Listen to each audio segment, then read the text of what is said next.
Masuk dalam industri televisi menjadi seorang jurnalis itu bukan pilihan pertama saya. Saya bilang jalan saya menuju menjadi seorang jurnalis adalah jalan sesat. Kenapa jalan sesat? Karena ini hanya jalan coba-coba bagi saya.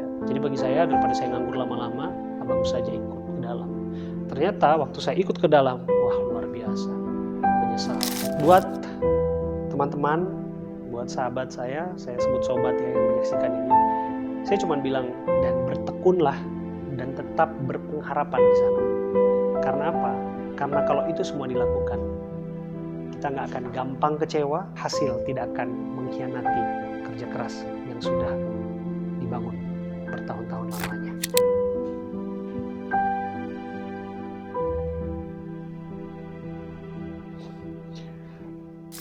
Kekhawatiran dan ketakutan itu selalu ketika itu dikaitkan dengan anak.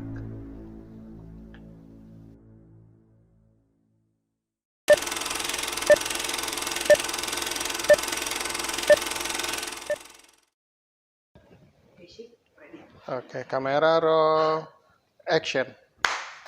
Oke. Halo, nama saya Abraham Silaban. Saya bekerja sebagai seorang jurnalis televisi di salah satu TV berita yang terbesar di Asia Tenggara. Saya sudah terhitung jalan tahun ke-15 sekarang menjadi seorang jurnalis televisi.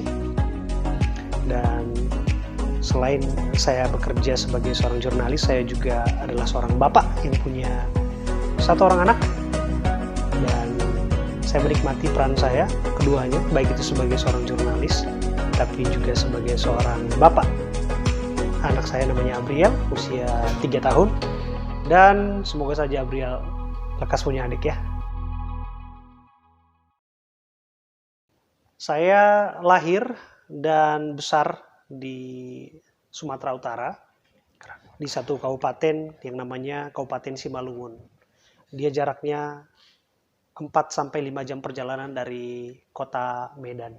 Saya lahir di kota Pematang Siantar dan saya bersekolah mulai dari SD, SMP, hingga SMA di lingkup Kabupaten Simalungun. Saya tipikal murid yang waktu duduk di bangku sekolah itu tipikal murid yang bisa dibilang nggak rajin-rajin banget sebetulnya. Tapi bisa mengikuti mata pelajaran. Nah, dalam beberapa kesempatan saya ranking 1 di kelas, ranking 2, bahkan ya pernah juga bandel-bandelnya pas SMP malah nggak dapat ranking sama sekali, malah dalam tanda kutip hampir tinggal kelas. Badungnya anak SMP itu kan dulu kan ikut game ya. Kalau dulu di kampung saya itu ada game dingdong gitu namanya. Saya suka main itu, kemudian juga zaman PlayStation. Zaman dulu masih baru tuh yang namanya PlayStation 1. Jadi kita suka bolos sekolah, kemudian hanya untuk main PlayStation. Saya masih ingat satu kali saya bolos sekolah PlayStation, dan ternyata langsung disidak, dirazia oleh guru saya sendiri. Dan hasilnya apa? Saya harus guling-guling lapangan sepak bola dari satu gawang ke gawang yang lain di tengah terik matahari, itu hukumannya. Bahkan yang memalukan lagi harus manggil orang tua saya ke sekolah. Kelihatannya itu menjadi pelajaran bagi saya yang membuat saya ya namanya hidup ya. Kita pasti ada yang namanya pengalaman-pengalaman yang membuat kita mengerti betapa kehidupan ini harus dibuat berarti. Saya juga pernah waktu SMP juga dulu suka baca komik ya, zaman komik saya suka baca buku emang, nggak hanya buku pelajaran juga tapi buku komik diantaranya. Nah zaman dulu nggak hanya komik, majalah nggak mampu beli. Nah caranya gimana? Pergi ke rental buku. Nah di rental buku itu saya menemukan berbagai jenis kartun, ya kartun Shinchan lah, Kung Fu Boy dulu, kemudian ada beberapa lah, bahkan Doraemon, ya saya suka baca itu. Tapi beberapa diantaranya saya kan nggak bisa sewa juga terus menerus gitu. Sampai pada akhirnya saya harus menggunakan uang iuran sekolah saya untuk nyewa buku-buku komik. Dan itu nggak diketahui oleh orang tua saya. Dan bisa dibayangkan, hanya karena minat untuk membaca majalah, membaca buku-buku komik dan lain sebagainya, saya harus menggadaikan iuran sekolah. Nah, Itu kemudian juga menjadi peringatan kedua bagi saya ketika waktu itu pihak sekolah juga memanggil orang tua saya untuk kembali memberikan peringatan kepada saya. Ya namanya anak ini ya, anak murid, ya kita harus kita pasti pernah lah kita mengalami satu fase di mana kita jadi anak yang bandel. Nah, ketika saya kemudian menyadari bahwa saya orang tuanya memang berkecukupan hidupnya, kita tidak berlebihan, kita hanya berkecukupan, 5 anaknya harus disekolahkan, entah kenapa saya belajar tentang kedewasaan di sana, dan itu terbangun dari diri saya sendirinya, dan membuat saya harus lebih giat lagi belajar.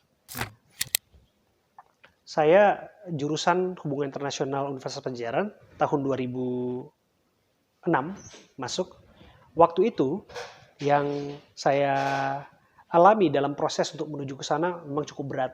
Karena saya datang dari sekolah, di mana sekolah ini adalah sekolah negeri di desa, sebuah desa kecil, yang bisa dikatakan barangkali hampir tidak ada murid di sana yang berkuliah di Universitas Padjadjaran waktu itu, apalagi lewat lulusan seleksi penerimaan mahasiswa baru tahun 2006. Nah, memang dilematis waktu itu. Tahun 2006, melalui jalur prestasi, saya sudah diterima di Universitas Sumatera Utara. Waktu itu saya ingin ambil jurusan kedokteran, tapi yang diterima adalah jurusan teknologi hasil hutan. Itu pilihan kedua saya sebetulnya. Dan saya nggak puas dengan pilihan itu. Saya nggak mau masuk dengan cuma-cuma jalur prestasi itu, malah saya ingin ambil jalur tes saja. Ambil aja. Jalur itu, masuk atau tidak, biarkan saja. Itu menjadi putusan yang kuasa, tapi saya udah melakukan yang terbaik. Saya ada dalam dilema karena waktu pendaftaran untuk masuk ke kampus USU dengan waktu tes SPMB itu sama. Hari yang sama, bahkan jam yang sama.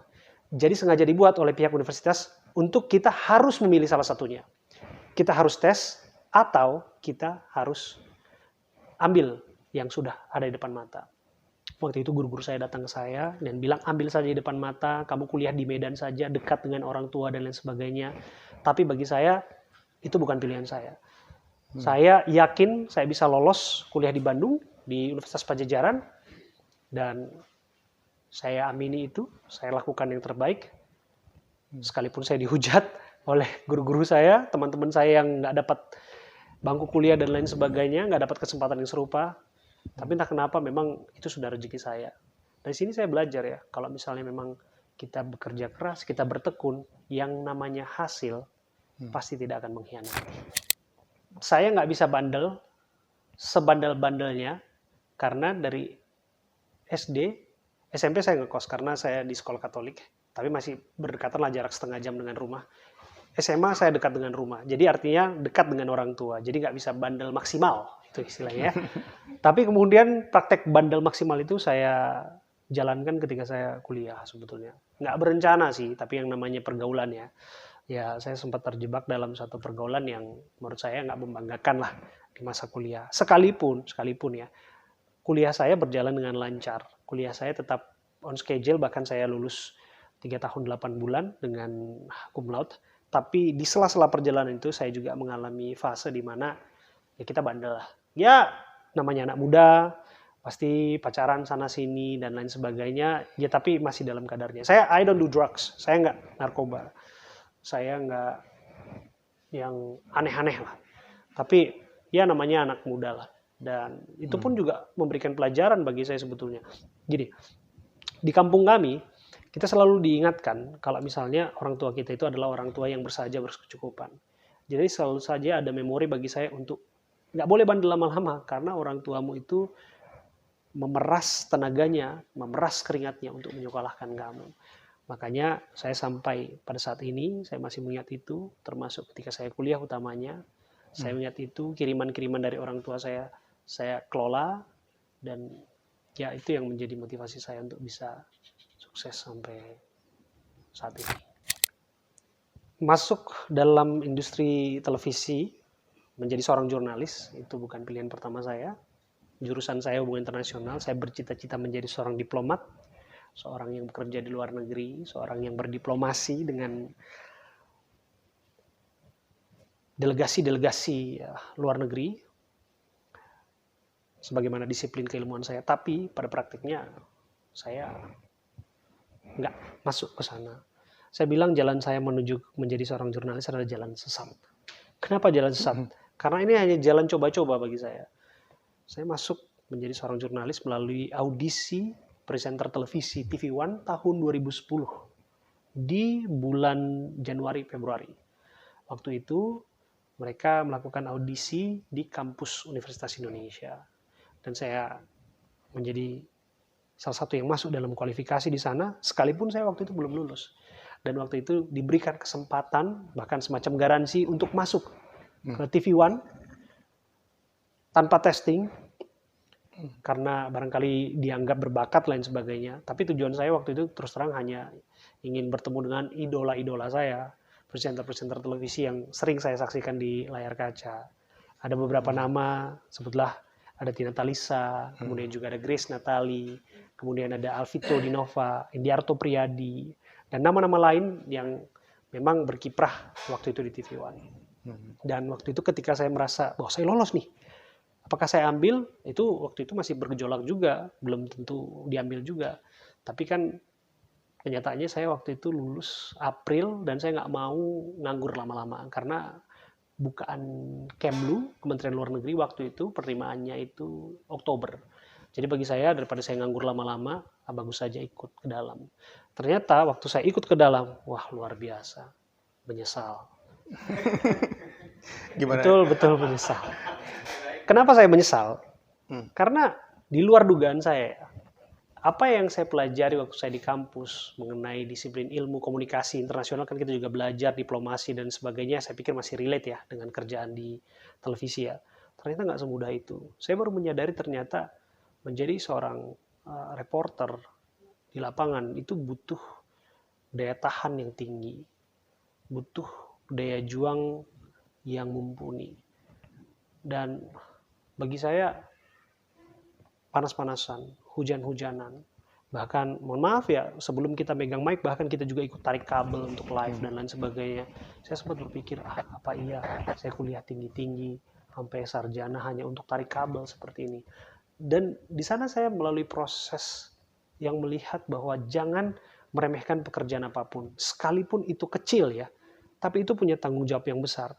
Awalnya saya hanya menarik kabel untuk memastikan bahwa reporter senior bisa live, membantu mengangkat tripod, kemudian membantu memegangi kamera, membantu memegang lighting dan lain sebagainya. Itu proses yang saya jalani. Sekalipun memang itu tidak ditugaskan sehari-hari kepada saya. Tapi entah mengapa ada semacam kewajiban bagi saya untuk melakukan pekerjaan-pekerjaan itu, apalagi juga itu menjadi percakapan-percakapan di lapangan. Dianggap, wah anak baru, kamu harus melakukan ini dong, jangan tiba-tiba itu masuk, jadi ada star syndrome dan lain sebagainya, nggak mau melakukan pekerjaan-pekerjaan remeh-temeh, begitu. Nah, di situ saya sempat kecewa, saya sempat kesal, tapi saya pikir, masakan saya menyerah sampai di sini. Apa iya, hanya di sini jalan karir saya, hanya sekitar 4-5 bulan saja, apalagi waktu itu tugas pertama saya untuk liputan adalah bencana tsunami Mentawai tahun 2010, itu November. Di sana banyak sekali korban jiwa dan saya ke sana dan saya terombang-ambing di laut lepas. Ada satu cerita yang saya harus sharingnya. Ketika kemudian saya ada dalam proses peliputan itu, saya ada di tengah laut. Dan di tengah laut itu terombang-ambing. Harusnya perjalanan antara pelabuhan dari Mentawai ke Teluk Bairu atau sebaliknya itu kalau nggak salah itu 7-8 jam. Tapi saya terombang-ambing 24 jam lebih di tengah laut karena waktu itu ombaknya begitu tinggi, bahkan saya hampir tenggelam, bahkan saya harus muntah berkali-kali di dalam kapal. Ketika saya memuntah di luar nggak bisa. Karena apa? Karena begitu saya lihat ternyata di sana ada apa? Ikan hiu. Dan ini fakta dan ini pengalaman yang saya rasakan. Makanya ini jadi membuat saya semakin matang untuk sampai pada proses yang saya lalui saat ini. Nah, bicara soal orang tua, ketika lihat di TV, mereka bangga lah. Saya bisa katakan mungkin Kan Batak itu kan banyak marganya, banyak farmnya ya. Saya bisa katakan mungkin saya silaban pertama yang masuk televisi bahkan sebagai penyiar berita. Dan itu menjadi catatan sebetulnya bagi etnis kami sebetulnya. Karena kan kita menghargai juga lah keindonesiaan dengan bagaimana kultur keragaman budaya ini kan dilakukan di berbagai tempat. Tantangan terberat waktu liputan, ya salah satunya tantangan di lapangan. Saya sudah cerita tadi ketika saya meliput tsunami, saya ada di tengah laut rombang-ambing, dan kemudian kapal itu dikelilingi oleh ikan hiu. Dan itu kan mengancam jiwa dan keselamatan. Tentu saja waktu itu saya takut, tapi bagaimanapun saya berserah, dan ya puji Tuhan sampai sekarang bisa bertahan begitu ya. Ada lagi tantangan terberat waktu liputan, ya intimidasi lah.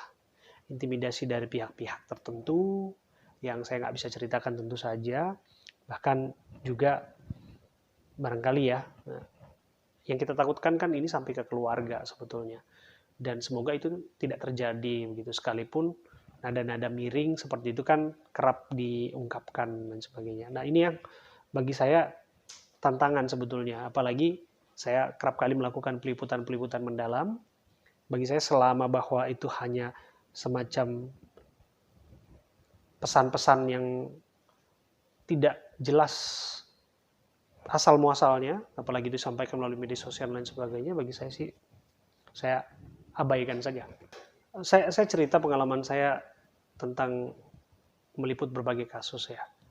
Kalau dicek di Google, nama saya Abraham Silaban, bahkan dicek di YouTube, mungkin ada beberapa scene saya menangis. Kenapa ada beberapa scene saya menangis? Saya harus katakan ini bukan yang diskenariokan. Ini terjadi begitu saja. Karena memang itu tadi, di awal kan saya mengatakan bahwa saya adalah seorang bapak yang punya anak. Satu kejadian ketika saya meliput pembunuhan yang dilakukan oleh seorang suami terhadap istri yang bernama Mega Suryani Dewi di Cikarang Barat.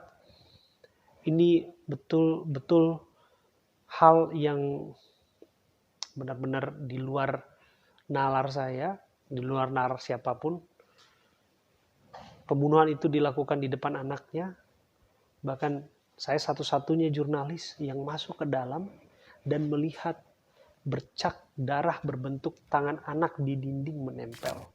Dan saya kerap kali berhadapan dengan hal-hal demikian. Sekalipun saya berupaya untuk profesional, tapi ada satu sisi dan titik saya nggak bisa mengendalikan. Dan lagi-lagi, saya tidak membenarkan bahwa kalau misalnya saya menangis di layar, apakah kemudian itu bisa dilakukan. Jurnalis harus profesional, yes. Dia harus kemudian tampil optimal, tampil prima di layar kaca.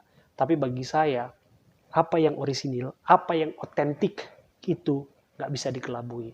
Yang saya tampilkan dalam show saya, yang saya tampilkan dalam tayangan program-program saya adalah sesuatu yang otentik dan orisinil, dan itu adalah diri saya sendiri, jati diri saya sendiri, dan itu nggak bisa diubah-ubah dan direplikasi. Yang menarik adalah ketika memang jam kerja saya memang bertentangan dengan jam kerja banyak orang. Kebanyakan orang kan kerja 9 to 5. Jadi masuk kantor jam 9, pulang jam 5. Tapi saya malah kebalikan. Saya masuk kantor itu jam 3, kemudian pulang jam 11 malam atau jam 12 malam bahkan. Nah, memang ini yang menjadi tantangan. Penyesuaian ini awalnya susah dulu. Bahkan saya dulu sempat bekerja di jam kalong, kalau kita sebut. Awal-awal saya berkarir di TV, saya sempat menjaga aksi-aksi kriminalitas lah ya. Meliput kriminalitas yang terjadi tengah malam. Saya harus masuk jam 10 malam, pulang jam 7 pagi, bahkan jam 8 pagi.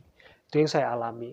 Awalnya sih nggak enak, tapi pada akhirnya kita sudah mulai menyesuaikan. Nah, akhirnya keluarga kita juga bisa mengerti. Kondisinya ketika kita punya anak, ya ada konsekuensi. Nah, menariknya ketika saya pulang ke rumah, anak saya selalu nungguin. Menarik. Dia nungguin papanya pulang baru bisa tidur, tuh kebiasaannya, si Abrial ini.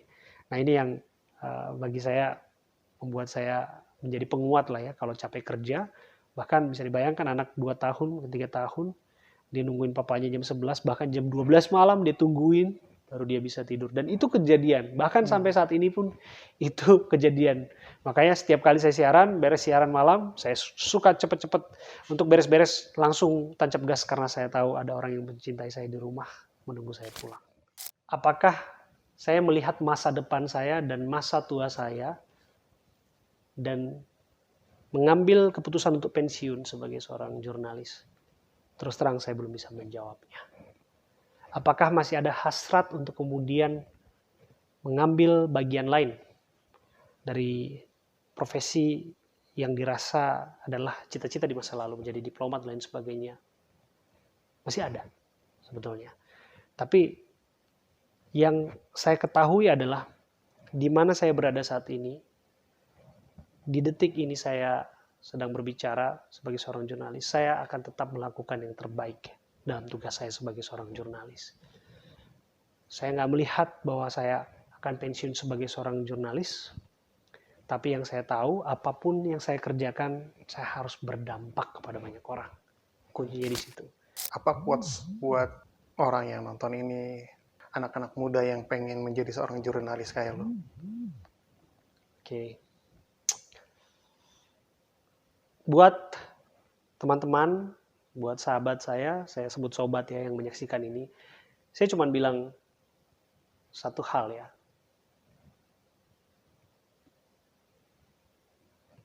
Bergembiralah dalam melakukan apapun yang Anda kerjakan saat ini. Dan bertekunlah dan tetap berpengharapan di sana. Karena apa? Karena kalau itu semua dilakukan, kita nggak akan gampang kecewa, hasil tidak akan mengkhianati kerja keras yang sudah dibangun bertahun-tahun lamanya. Itu aja. Ya. Pasti kalau doa itu kan berganti sesuai dengan kondisi. Tapi gue pengen tahu, lu selalu mendoain apa sih buat anak lu nanti?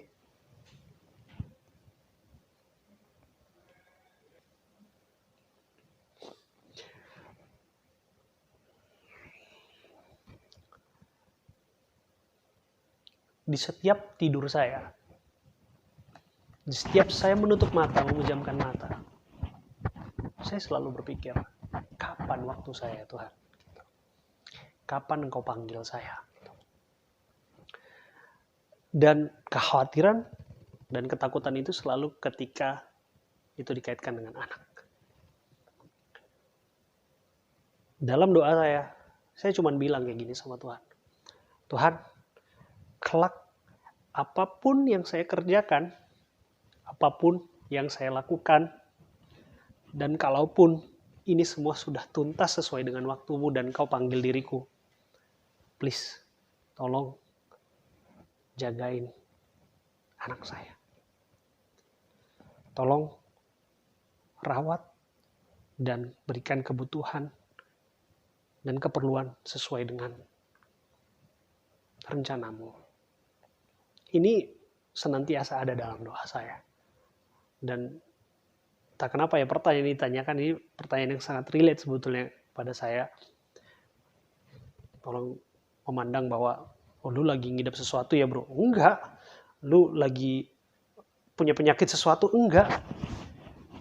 Kita nggak tahu kapan waktunya mau dipanggil yang kuasa.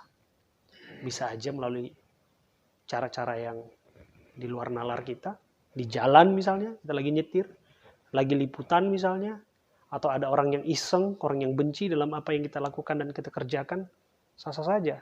Karena yang saya harus sampaikan, pekerjaan sebagai seorang jurnalis bukan hiburan. Tujuannya bukan menyenangkan semua orang.